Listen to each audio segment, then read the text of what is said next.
So iridology, you're looking into the iris because the nerve centers to each organ in the body are connected to the eyeballs. Damn. So whenever you receive trauma to the spirit, emotions, your mind, it reflects your body, in the pupils. Exactly. Damn. It's a mirror. So when people are talking about the eyes are the mirror to the soul, it's more science to that than most people think. It's more science to that than people think. And just as a sidebar, you know, religious books contain a whole lot of science. Right. So when they have these dark sayings, riddles, proverbs, we need to pay more attention. There's mysticism in there that's valid. Exactly. Right.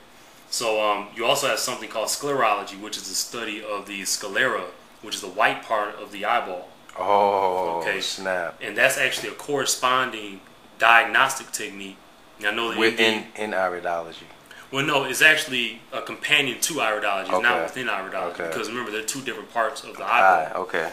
So when you look at a map of both the sclera and the iris, you actually have generally if you look on the same plane, you'll see the same organs along the same line. So in other words, if you have, say, where the right leg corresponds to the bottom, you may see the same thing in the sclera or the heart or the spinal column, things like that.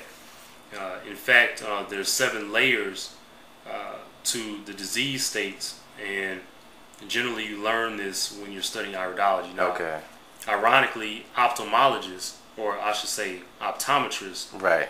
They know this, but they don't put it. They don't necessarily call it iridology. Oh, okay. You know, you won't hear them say it all the time. They just do their thing, which is optometry, and you know, then they'll talk to you about your condition.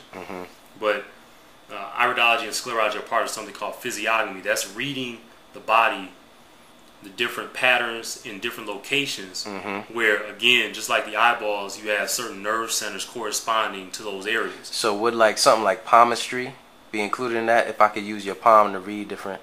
Okay. Palmistry is definitely part of physiognomy. Okay. In fact, it's also used as a divination tool. That's why somebody says they're reading your lifeline. Right. It's pretty much the same thing. And ironically, you see a lot of people, specifically in the Christian church, who will say that this is demonism, but it's always been a physical science. Right. But it's not taught because you have some people who are not holistic who make it into something which is not. Right. They're using the crystal balls and right. So it gets misunderstood. Right, it's misunderstood and in most cases misapplied. Oh man. And it's a money making scheme in many cases. So unfortunately.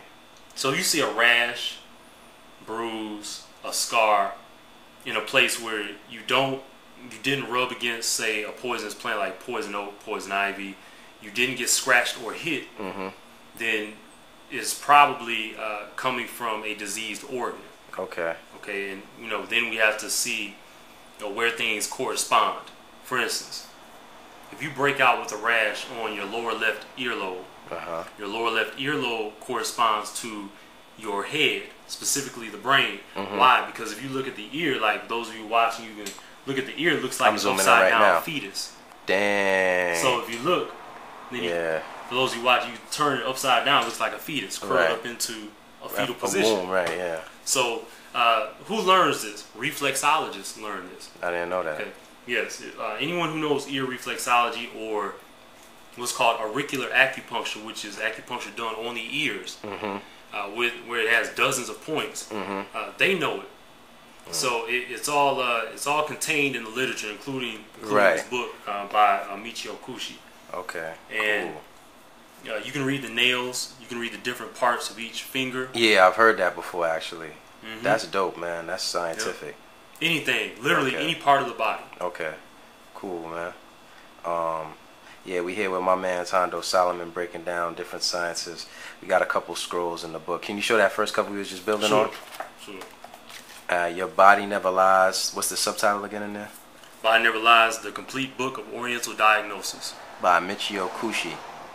When I first saw Michio, I thought it was Michio Kaku, who does the cosmology stuff, like the quantum physics related kind of stuff. You ever heard of? Yes, I'm very familiar. Very familiar. Yeah, all right, we go take a quick break and get into the rest of them right quick in a little bit. Bet.